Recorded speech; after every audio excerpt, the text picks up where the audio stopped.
I'm awarding Wanda Ni-sun use of the house until the children graduate from high school. Mr. Ni-sun will continue to make all mortgage and utility payments on the house. She will also receive half the value of the business her husband owns. Miss Ni-sun will keep her vehicle and Mr. Neil-sun will continue the payments for said vehicle. I am also awarding Mrs. Neil-sun 60% of all assets, including all bank accounts, investments, and retirement accounts. Furthermore, I'm awarding primary custody of the children to Mrs. Neil-sun. Visitation will follow the standard protocols of Mr. Neil-sun having 2 consecutive weeks during the summer and every other weekend. Child support will be $750 per month per child for a total of $1,500 per month. Since Mrs. Neil-sun has not worked outside of the home for the last 5 years, I am also adding maintenance for Mrs. Neil-sun in the amount of $2,000 per month. The divorce will be final in 90 days unless Mr. Neil-sun revokes the petition. With that, the Honorable Judge Marie Matthews banged her gavel to end the proceedings. She was just beginning to stand when I uttered the single word that led to changes that would dominate the next several months of my life. No. Judge Matthews froze mid-stance, her head swiveling so fast to look at me that I'm surprised her neck didn't snap off. She had a look of disbelief on her face that was quite startling. It was as if she simply couldn't believe that someone had the audacity to state that word in her presence. Slowly, she reversed her movements and came back to rest in her chair. As she was moving, her features changed from shock to abject fury. Once she had regained her former position, the frosty glare she aimed at me could easily have frozen water on the surface of the sun. "Excuse me," she challenged. "I'm not sure what is difficult to understand. Are you confused with the N or the O? If that word is so difficult for you to understand, I would gladly give you a definition of it. I'm not stupid. I know full well what is about to happen. The thing is, I really don't care. I had actually planned for this. The next few minutes were going to be extremely enjoyable for me. I will give you 1 minute to apologize, or I will cite you for contempt of court." "Well, at least you will have given one correct ruling today then." "I have nothing but contempt for this railroad you are running here," I spoke. My lawyer was whispering harshly in my ear as he began fumbling through his briefcase. I wondered if he was searching for something to gag me with. "In that case, let's see how much contempt you have after spending 30 days in jail," she sneered as she banged her gavel again. "Well, I didn't realize that we had been transported to Australia. We must have been, though, because of all the kangaroos in here." My lawyer was becoming really distracting as he almost yelled at me to shut up and tried to put his hand over my mouth. 60 days. Care to try for more? You know, your dishonor, I truly believe that if you got laid every once in a while, you wouldn't be such a... That being said, why don't you take this? I held up my right hand with the middle finger extended. "And shove it up your dried up nowhere." While this was happening, I extended my left hand similarly to my right. "Goes up your constipated a-hole. Then you can ride them to climax. That might actually make you less of the man-hating psychotic you are. The way I see it, you are in more dire need of a dick than any woman in history." Holy! I really thought that someone would be calling 911 at that time. I figured one of 2 things was about to happen. Either she was about to have a stroke or her head was going to explode. I was actually surprised that the smoke coming out of her ears wasn't visible. I didn't think that it was even possible for someone's face to turn that shade of red. Death rays were being shot into me from her eyes. 90 days. I swear her voice was actually satanic. Fortunately for my lawyer, that's when the bailiffs took hold of me. He had such a woeful look on his face that I felt sorry for him. Everyone in the courtroom was shocked when I simply couldn't hold it in any longer and began laughing hysterically.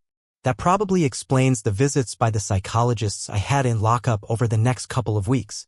The letter from my lawyer's law firm the next day stating that they were dropping me as a client was not a surprise. So you were probably wondering what all that was about. Perhaps a little background is in order. My name is Michael Neil-sun. I'm currently 31 years old. I was born to a very nice middle-class couple in the heartland of America. I was raised on traditional values where there was a strong sense of right and wrong. You respected those that deserved respect. You didn't cheat. When you gave your word, it meant something. Work hard, be generous with what you have, and live up to your values. Do unto others as you would have them do unto you. Of course, most people never think about the flip side to that. Do unto others as they have done unto you. The Christian thing to do is to turn the other cheek. Unfortunately, I have never been good at that. I've always had what has been described as an extreme stubborn streak. Combine that with my sense of justice and, well, it sometimes got kind of ugly. When I made up my mind that someone had done me wrong and set a course of action to deal with it, nothing could dissuade me from my path. There was one time in high school when I was going out with Cheryl Haskins. We had been going out for a couple of months by this time. We had an argument about something that I don't even remember, and words were said leading us to break up. I put that in quotes because it was kind of understood that it was only temporary and we would apologize to each other a couple of days later and get back together. It wasn't the first time that it happened. We would just use the weekend to cool off and make up on Monday. Unfortunately, I happened to be walking past the theater Saturday evening and saw my cousin Harold escorting Cheryl into the theater. Two things here, Harold and I were more like brothers than cousins. We were the same age and had been practically inseparable for as long as I can remember. His family lived on the same block as me and we grew up together. Second, I knew that he also liked Cheryl. He knew that we had broken up, but he also knew that we would probably get back together after the weekend. But he simply didn't do that to each other. From that moment on, he was dead to me. When Cheryl tried to talk to me on Monday, I simply refused to even acknowledge her presence. At church on Sunday, Harold came up to me and tried to talk. I simply stared at him without saying a word. When he finished talking, I simply turned around and walked away. His family came over for Sunday dinner and I ignored him. He tried to play video games with me and I simply stopped playing and went to my room. Our parents tried several times to get me to talk to him, but I refused every time. Even a year later, after I actually stole his girlfriend from him, I still refused to have anything to do with him. Oh, I did kick his ass when he confronted me about stealing his girlfriend, but that was it. He sent me an invitation to his wedding years later and I ignored it. When I married Wanda, every member of my extended family got an invitation except him. Okay, so I'm a bit of an a-hole and hold a grudge. The thing is, when someone does me wrong, I don't forgive unless it was an honest mistake. What Harold and Cheryl did was done on purpose. Right now, a lot of you are thinking that I'm an a-hole. If that's the case, let me piss off you snowflakes a bit more. I firmly believe that you shouldn't do the crime if you can't do the time. If you are stupid and screw up, you should fully suffer the consequences of your actions. If you drive drunk and get caught, expect to lose your license for a while, pay higher insurance, and perform community service or whatever else is involved. If your job depends on you driving, you lose your job. I call that a stupid tax.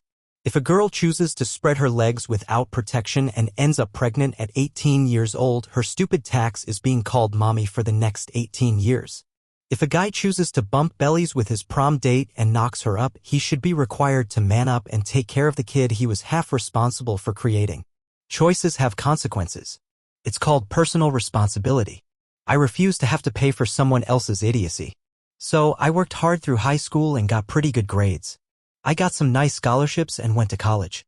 I did okay with the ladies and still kept my grades up. I was always on the better-looking side and I worked to maintain my health. Yeah, I had gotten into more than my fair share of fights in high school because of my personal beliefs. I won more than I lost. Still, I was in good physical shape and it seemed that the women found me attractive enough. I graduated with an economics degree and an accounting minor. I went on to get my MBA, then got a decent job at a large company making really good money. Being single with not a lot of bills to pay, I began playing the stock market. I found I kind of had a knack for that and made out rather well. I had been working for a few months when I met Wanda at a party. We hit it off well and I asked her out on a date. She accepted and it went from there. I have to say she was beautiful. I kind of laugh at that. Seriously, how many guys ever say that their girlfriend is but ugly? Sure, she may be ugly to someone else, but to them she is beautiful.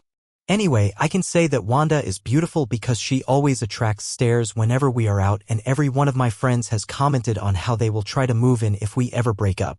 Even some of my lesbian friends have commented on trying to turn her if she becomes available. I eventually asked and she accepted. We got married. I should probably mention that Wanda did go to college. I like to joke that she went for her M degree. She didn't get that, but she did graduate with a degree in art history which qualified her for her job as a barista at Starbucks. For those who are confused, an MRS degree signifies a girl that goes to college so she can put off adulting for a few years and graduate with a husband to take care of them for the rest of their lives. Yes, I'm an arrogant prick. Also, we settled into marital bliss. She quit her job a week before the wedding and settled into becoming Susie Homemaker. Our sex life was great and we bought a nice 3-bedroom house. I was doing well at my job as well as raking in some nice money playing the stock market. We weren't really living extravagantly, so we were able to put aside quite a bit of cash. All my bonuses went into our investments along with maxing out my WTH contributions. I had a goal of retiring before I was 40 and enjoying the hell out of life. I was damn good at what I did, and my employer rewarded me with hefty bonuses and promotions. I was on the fast track up the corporate ladder. A few years after our marriage, I came home from work one Friday evening to find Wanda dressed to the nines. She had a huge smile on her face as well. "Hurry up and get showered and changed. We're going out to celebrate tonight, Daddy." Holy! Did she just say what I thought she said? I was shocked. We had been trying for a few months now, so it wasn't like this just came out of the blue. Still, it was a surprise when she said that it finally happened. I took her in my arms and swung her around as I planted kisses all over her face. Figuring that we would be muting our celebrations because of her pregnancy and then the baby for a while, we lit up the town that night. The next several months consisted of joyous times and preparing for the new life that we were bringing into the world. We got another shock a couple of months later, twins. There were 2 little girls in there. I couldn't wait until I could start spoiling them and having 2 little daddy's girls wrapping me around their fingers. I was on top of the world. The day finally came and we rushed to the hospital. Our 2 little girls were born a few hours later. They were beautiful, healthy, and had all their fingers and toes. Being twins, they had to stay in the hospital a couple of days longer than normal, but everything turned out fine. When we took them home, both families were there to greet us. Everyone was happy. I noticed my mom staring at them almost constantly. I think she was so happy because I finally gave her the grandchildren she had been wanting. So, life had changed for us. I decided that working for the big company was keeping me away from my family too much. I had a pot full of money available, so I decided to form my own company. I was doing pretty well investing and playing the market, so I decided to get the necessary licenses and open my own investment firm. I had already been helping a few of my friends and relatives, so I talked to them about becoming official clients. That started things moving. Once I opened, I had several former coworkers move their portfolios over to me as well. Within a year, I had a decent client list, and several of them were discussing with their friends about moving over to me as well. When you're on top of the world, the only direction you can go is down. It was the girls' second birthday party. We turned it into a full-on production. Sure, they would never remember it, but it was a celebration. They would be able to watch the videos when they were older and enjoy it then. All the family from both sides were there. We were all having a phenomenal time until I was just about to come out of the bedroom after using the en-suite bathroom. The hall bathroom had been in use. Just before I was about to get to the door, I heard my mom talking to her sister in the hallway. "I just can't figure out where those blue eyes came from," Mom said. "Have you asked Michael about it?" my aunt asked. "Oh God, no. I can't even imagine what would happen if he found out that they weren't his. He's so happy that would probably kill him." I couldn't listen to the rest. I quietly retraced my steps back to the bathroom and locked the door behind me. I had to think. They had to be mine. Surely someone in our families had blue eyes. My eyes were kind of a mud brown, Wanda's were more hazel, I thought. I went through a mental picture of everyone on all my relatives.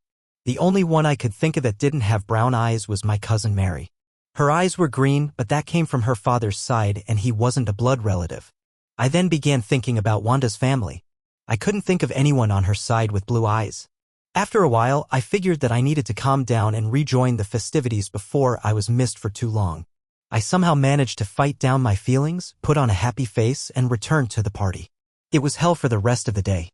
I did manage to act like everyone expected, but I was mentally making some plans on what I was going to do later. Eventually, things died down and everyone left. Putting the girls to bed that night, I examined their features closely. Several features I could see from Wanda, others I didn't recognize. I found none that I could definitely say were from me. The next day, I was on my computer while Wanda took a nap with the girls. I ordered a few supplies to be delivered to my office. I used a company credit card so Wanda wouldn't see the invoice. I also did some research on local PI firms. The suspicion that Wanda had cheated on me almost 3 years ago was becoming overpowering. If she did cheat on me, then was she still cheating on me? I needed proof if she was. A few days later, the items I ordered arrived. I had also met with and hired a company called Pro Investigations. I gave them all of the info on Wanda's cell phone, tablet, and laptop that they needed to hack in. I had also begun making some financial moves as well. If she wasn't cheating and the girls actually were mine, these moves wouldn't really make any difference. However, if what I thought was true, it would make all that money out of her reach. I'll be damned if I was going to pay for her to screw around, and I damn sure wasn't going to pay for someone else's kids. Sure, the girls are innocent victims here, but so am I. She wants to screw around and get knocked up by someone else, let them pay for it. Nothing was set yet, but I was just waiting on the proof. It was 2 weeks later that I got the letter at the office. I had closed and locked my door before opening it.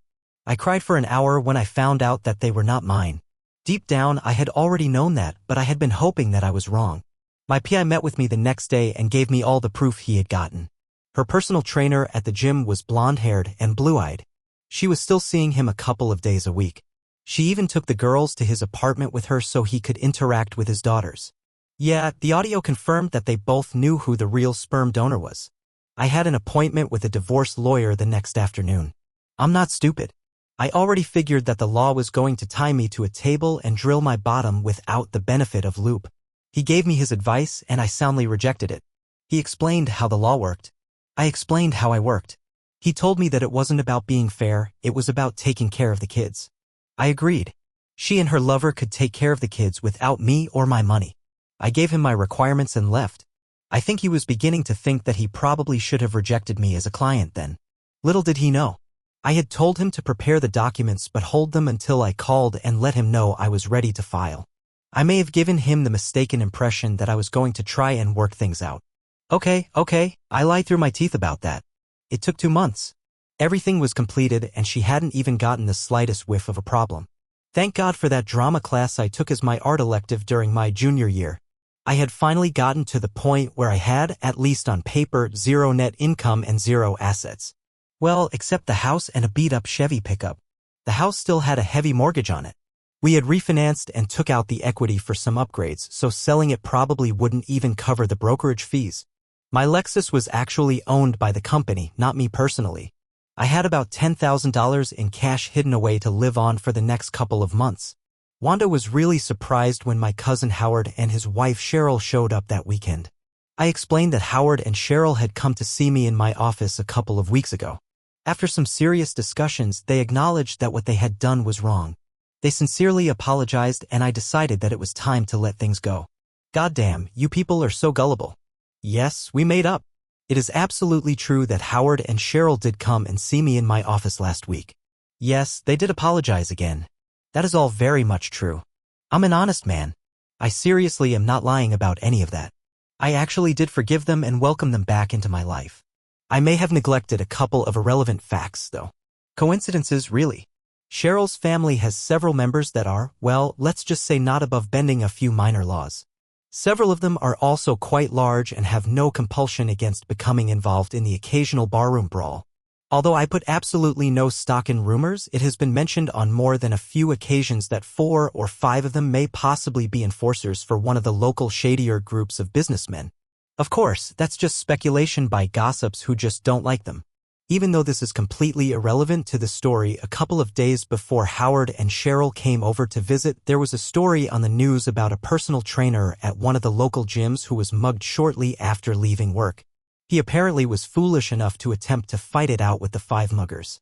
Along with the criminals taking his wallet, car, and stripping him naked, they proceeded to beat the crap out of him, leaving him with a broken jaw, shattered nose, a few broken ribs, broken arm, dislocated kneecap, and both testicles were ruptured.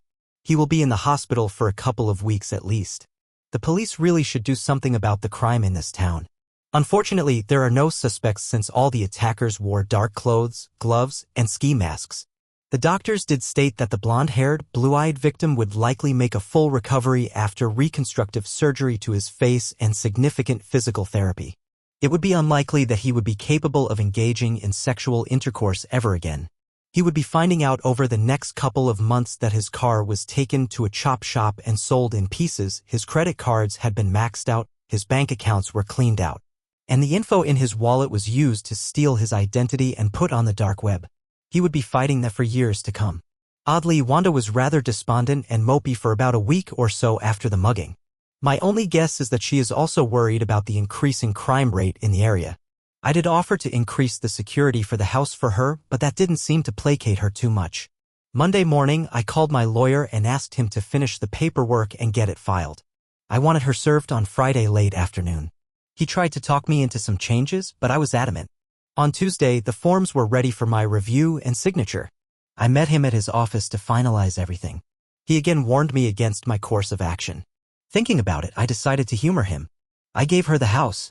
Hell, I even threw in the investments. Of course, I stipulated that I would not pay a dime for anything else. If she wanted to keep the house, she could pay the mortgage and utilities for it.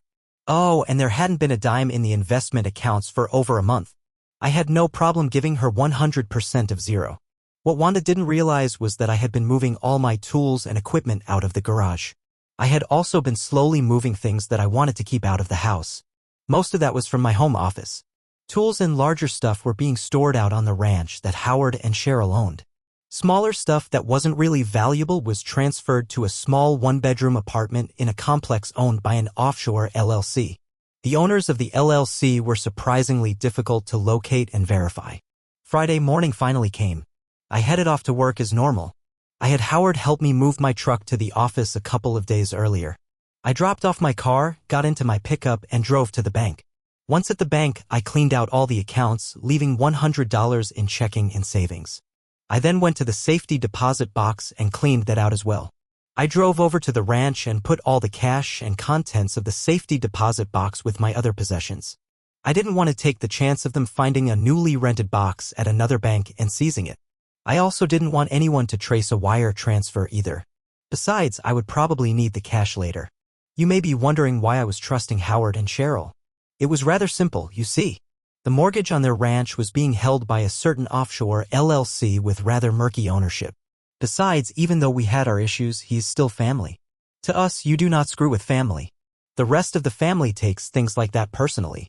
There was a lot of happiness in the family when Howard and I finally made our peace. I made my way back to the house.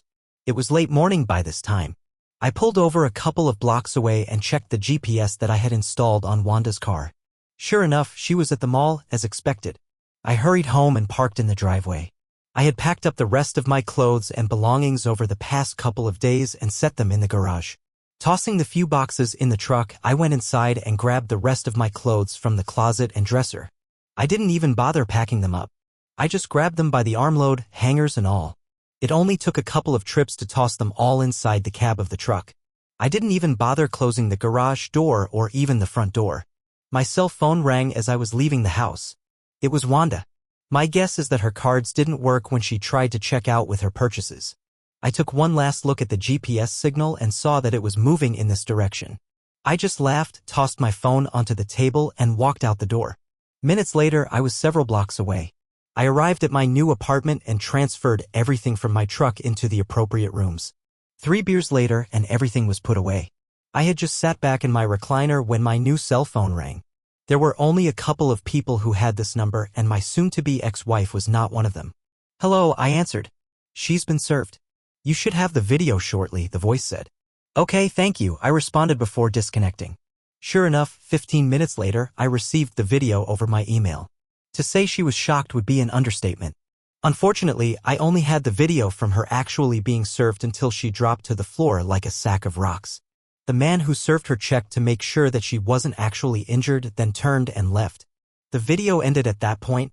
I would have liked to see her reaction once she actually began reading the divorce petition and realized that I had DNA as well as video evidence on her infidelity. From that point on, things moved with all the speed of a glacier. I got several phone calls. There were a few from my old office. She had called multiple times to try and talk to me. Apparently, she didn't believe them when they told her that I had resigned and hadn't worked there for the last 2 weeks. Then she actually showed up in person, demanding to see me.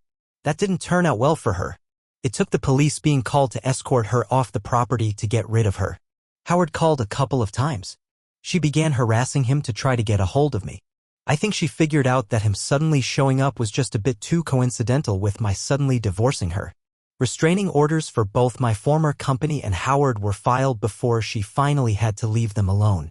It was 2 weeks later before my lawyer finally contacted her to find out who her lawyer was. She hadn't gotten one yet.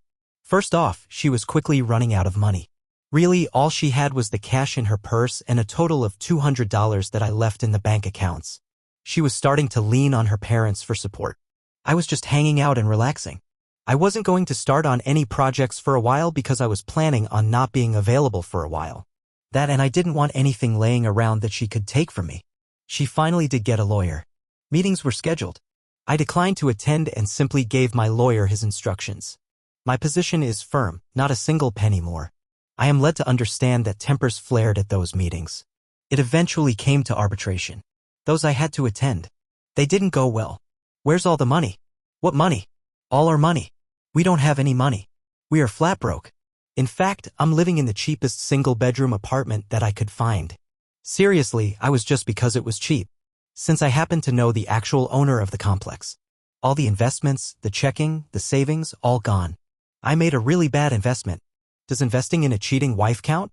Lost it all. Well, that was true. I didn't know exactly where all those offshore banks actually kept their cash. We're giving her the house with her name as the only one on the title, offered my lawyer. Sure, he could have been a bit more forceful on that. Instead, he sounded more like someone looking at a tornado-ravaged house and commenting that at least the rubble hadn't caught on fire. It's mortgaged to the hilt and there's no way I can possibly afford the monthly payments, Wanda screamed. It pretty much went downhill from there. Child support. Not my kids, not my problem. Spousal maintenance. Alimony for you fistin' out there. No job, no income, no way. She's demanding 70% of the liquid assets. No assets. Look all you want, ain't nothing to be found. 50% of the business. Good luck with that one. 50% of the retirement. What part of lost it all are you having trouble with? Yeah, arbitration failed spectacularly. That leads us to our day in court. As mentioned at the beginning, it was in front of the very dishonorable Judge Marie Matthews. She was the most feminist, man-hating family court judge in the history of the world. She actually seemed to be even harsher on men whose wives had cheated on them. Of course, if it was the man who cheated, he would usually need to be carried out of the courtroom after his balls were removed by her gavel. Yeah, I was screwed. So, y'all are planning on leaving me a bunch of comments for being stupid enough to think that I could successfully convince them that there was no money. You would be wrong. I knew full well that they could simply look at the accounts from a couple of months ago and see how much was in there. I was not the least bit surprised when the judge used those numbers to calculate exactly how far the screws were going to be turned into me. The thing is, they had no way to access it. I needed the time. Time in order to transfer it around through different banks and different accounts. I even went so far as to personally pull all the money out of one bank, then go to a few separate banks and deposit parts of the withdrawal into several other accounts. Of course, those accounts were in several different names. One of those rather shady businesses that Cheryl's family was involved with was a gag gift shop where you could buy fake IDs for entertainment purposes only. That was even printed on the ID cards.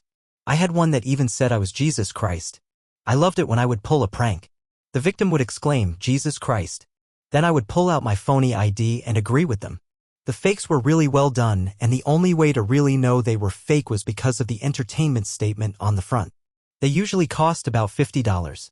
For a few more zeros, they would accidentally leave off the entertainment warning on the front. I then electronically transferred the money into other accounts. Sure, there might be a way to track it down, but it would be extremely expensive and take months, if not years. By that time, I would be long gone. So here I was, back in front of the man-hating witch. It had been 60 days into my 90-day stay as a guest of the county. These short-term sentences were done in the county jail, not state prison. So, have you learned your lesson yet? She sneered. You mean the lesson about not marrying a cheating B***TCH? I learned that one long before I was ever in your court. I was referring to your attitude in my court. The vein on her forehead was beginning to pop. I didn't think that was too good for her blood pressure. Can't say that I find anything wrong with my attitude while I was being railroaded in front of a bunch of kangaroos. I was seriously beginning to worry about her health. Her blood pressure must peg the meter during her doctor's visits. You are aware that I can extend your stay in jail, aren't you? And if that's the way you intend to be, I'm adding another 30 days. Now, I brought you here today to discuss why you haven't made your first 2 child support or maintenance payments to your ex-wife. And where is your lawyer? Odd. I was under the mistaken impression that you needed to be really smart to be a judge. Thank you for correcting me on that. Perhaps I can explain it to you so you can understand it. Sorry if it's still over your head, but the lowest I can go is so a 5th grader can comprehend it. Do try to keep up. I really was becoming concerned about her bench catching on fire from the flames she was snorting at that point. I was starting to think that she actually didn't like me. I am in jail. I have no access to any money. Since I have no access to any money, I am unable to send any money. Since it was your dumb ass that put me there, perhaps you can explain why you were the reason that the cheating woman can't get the money that you were trying to steal from me to give to that 304. Now, did you get all that, or do I need to explain it to you slower? So, I was escorted back to my cell for another 90 days, 30 from my original sentence, 30 from her first tirade, and another 30 that I managed to catch at the end. To be honest, it really wasn't that bad. Sure, the food sucked, but I still ate it. I had a nice bed to sleep in and lots of free time to relax. I made good use of the weights and exercise machines. I didn't have many problems in there. First off, it didn't take too long for my courtroom antics to become common knowledge inside the jail. That made me a few friends. Second, did I mention that Cheryl's family has a few connections that could be of help to someone on the inside? In fact, there was only one problem. It came from one of Wanda's less intelligent cousins. He had the wild idea that he could get arrested for something small, get sent to the jail for a week or so, and use the time to teach me a lesson. First off, literally the entire jail population knew exactly who he was before he even set foot inside the compound. From there, it didn't take much brain power to figure out what he was up to. He was spotted halfway across the yard. Unfortunately, one of the inmates ran into him as he was trying to catch an errant pass while tossing a football back and forth. I'm sure the elbow to his gut was purely accidental. Once he was able to stand up and brush himself off, he stupidly continued on his quest. After another 20 feet, he got beamed in the side of his head by a basketball. The guy who made the bad pass apologized profusely. The elbow to the chin while he was being helped up was completely accidental. After shaking his head to clear the cobwebs, he again began his trek in my direction. There were 2 more incidents before he finally arrived at his destination. Since my back was turned, he thought that a sucker punch would be a good idea. Unfortunately, I was far from clueless. Before he even had time to bring his fist back, I got the signal, spun around, and drove my foot into his crotch as hard as I could. It was a clear 65-yard field goal. Since his misfortune from all the accidents seemed to finally catch up with him, he was taken to the infirmary. 2 days later, he refused to come out to the yard to exercise. He spent as much time as he could in his cell until he was released. And I'm back before the evil queen. Are you ready to apologize for your vile outburst in this courtroom? I really don't know what you were talking about. Whatever. Perhaps you can at least keep a civil tongue in your head and not extend your stay. So, I take it that another judge is taking over then? Boy, you are standing on my last raw nerve. Are you telling me that I should start stomping my feet now? I should probably see if they have a suggestion box around somewhere. I need to suggest that they have EMTs posted in the courtroom in case she actually has a stroke. Again, you have not paid a single child support or maintenance payment yet. You have also failed to pay the mortgage on the house or any of the utilities as I ordered. I thought that we went through this last time. I can't pay anything as long as I'm cooling my heels here in jail. Second, since you put me in jail, I can't work and make any money to pay anything. Third, they ain't my kids, so I don't know why I would pay anything for them. Fourth, my ex-wife is a cheating 304, and I don't think I should have to pay for her to screw around on my dime. If she wants to screw anything that moves, she should get a job and pay for her own sex life. Maybe she can start charging for it and make some money that way. And finally, you gave her half the business. She should have plenty of money from that. Your Honor, Wanda's lawyer piped up, we have been unable to take possession of my client's part of the business.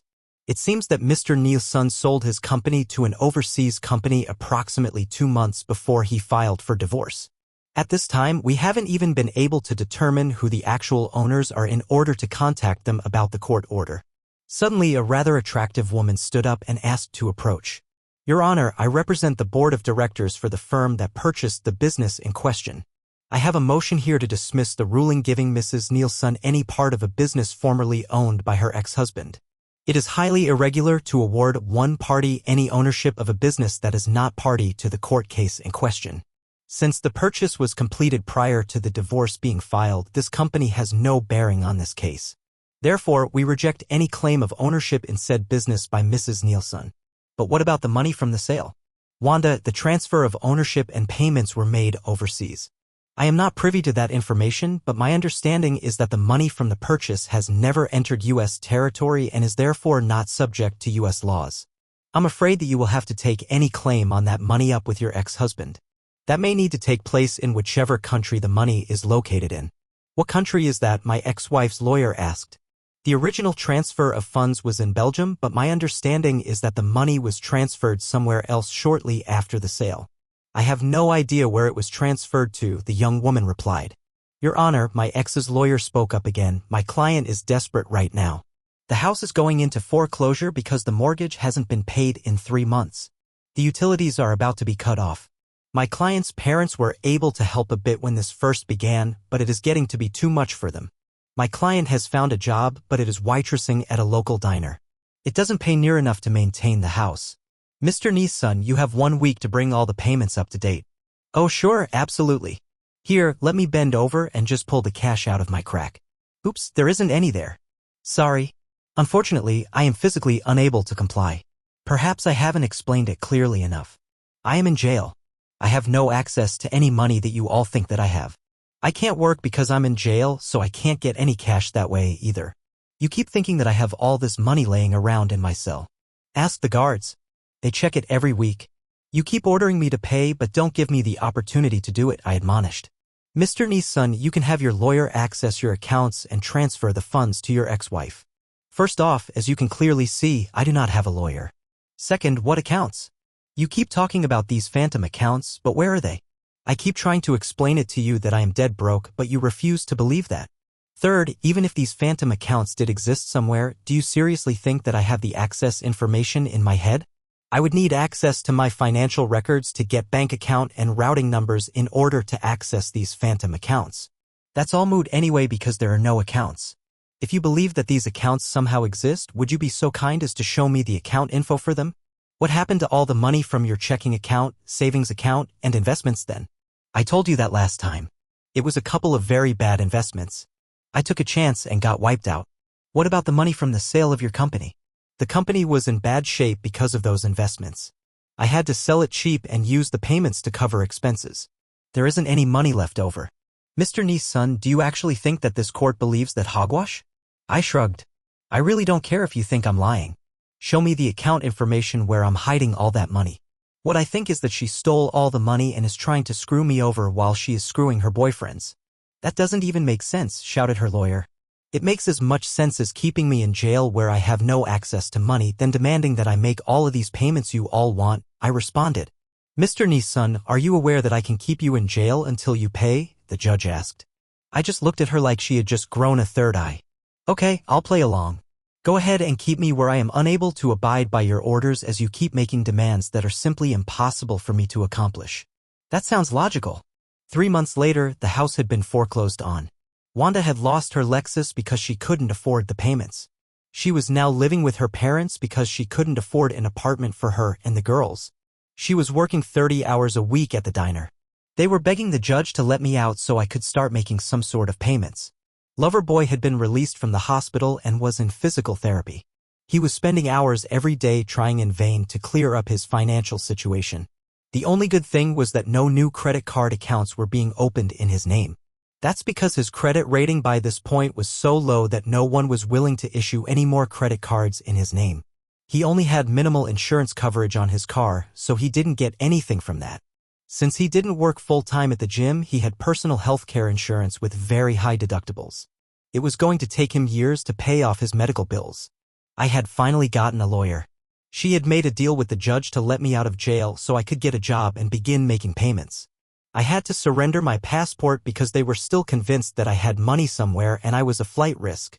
I was a good boy and went to work at the local Taco Bell. By this time, I was living at the ranch with Howard and Cheryl. I was being watched in case I had a stash of cash laying around. Of course, I knew that and had easily figured out who was watching me.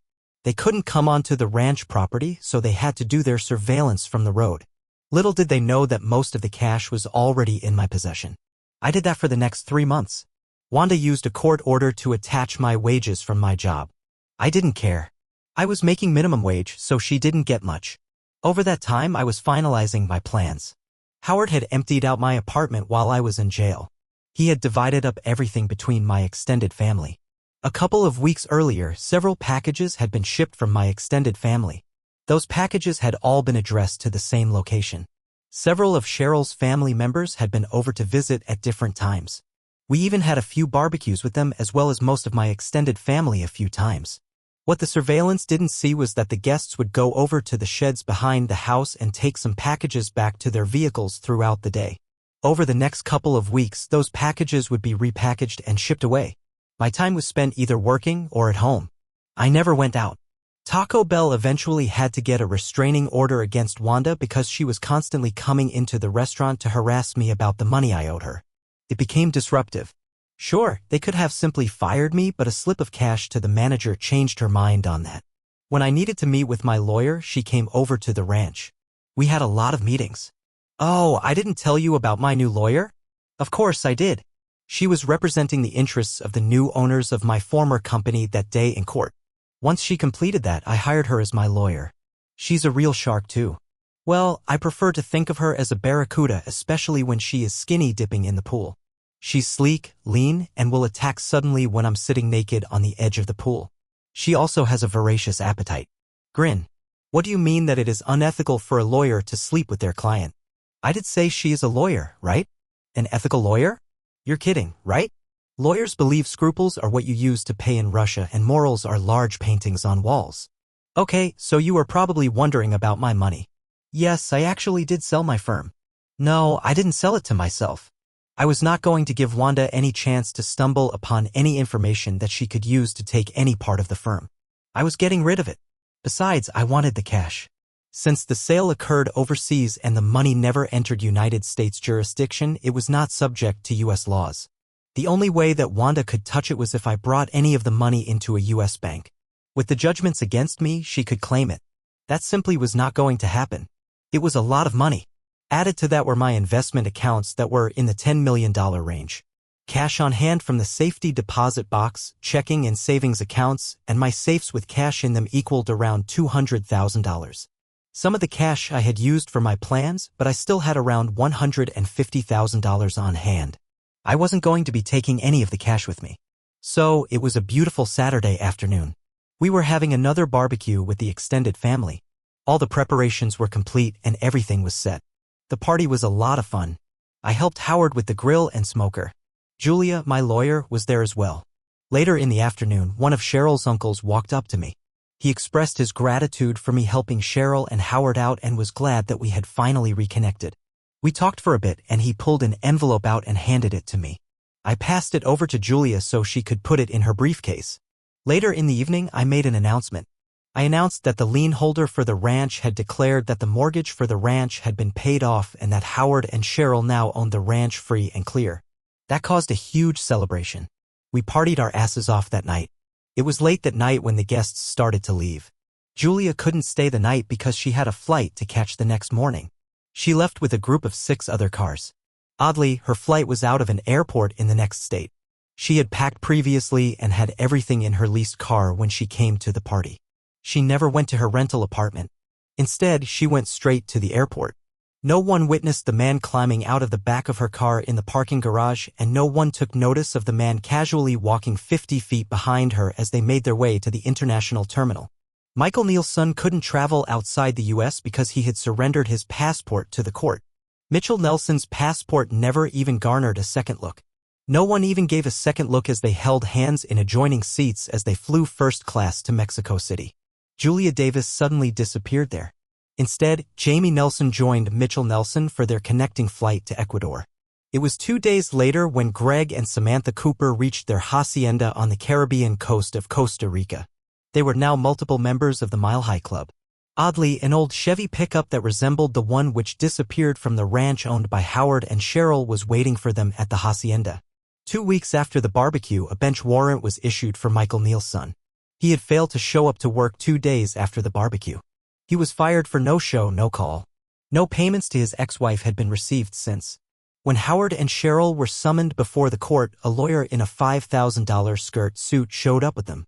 She successfully argued that the couple had no responsibility towards their cousin. He simply rented a room from them and he disappeared one day. They even produced their own suit against him for back rent. All the information that they could give was that he drove off in his old pickup one afternoon and just never came back. Of course, no one actually believed them, but there was no proof to the contrary. Over the next several years, Greg Cooper operated a small charter fishing boat. His wife, Samantha, ran their small cantina. They were well off in the small village. Their hacienda was one of the larger ones with several luxuries. They occasionally had guests visit for periods of time. Harold and Cheryl were there often, as well as other family members of Howard and Cheryl. It was a simple yet pleasant life for both Greg and Sam. They loved each other fully. They spent most evenings entertaining guests in the small cantina or in their lavish hacienda. Being both wealthy and pleasant to all around, they were both quickly accepted into the small community. Whenever a need was found in the community, they donated generously. It should be noted that Greg continually played the stock markets whenever he was not on his boat or in the cantina. He even set up accounts for some of the locals and assisted them in their finances. Oh, and the dishonorable Judge Marie Matthews? I actually laughed my ass off a few years after I had made my escape to Costa Rica. Judge Matthews' wife, of course, that man-hating witch was a lesbian, was caught cheating on her with a man. The judge had adopted her wife's 3 kids when they got married. Since they were married, Judge Matthews was stuck paying child support, maintenance, as well as maintaining house payments for her now ex-wife. To add to the humiliation, her ex-wife quickly moved her boyfriend into the house and continued to screw him. Whenever they were seen out in public, they acted like a typical married couple, except they never officially got married. I did hear a rumor that they finally set a wedding date. It will be a week after their youngest son graduates from college. Judge Matthews is required to pay child support and maintenance until the child graduates from college or until her ex-wife remarries. Odd timing on the marriage, it will be exactly 1 week after all of Judge Matthews' financial obligations to her ex-wife are satisfied.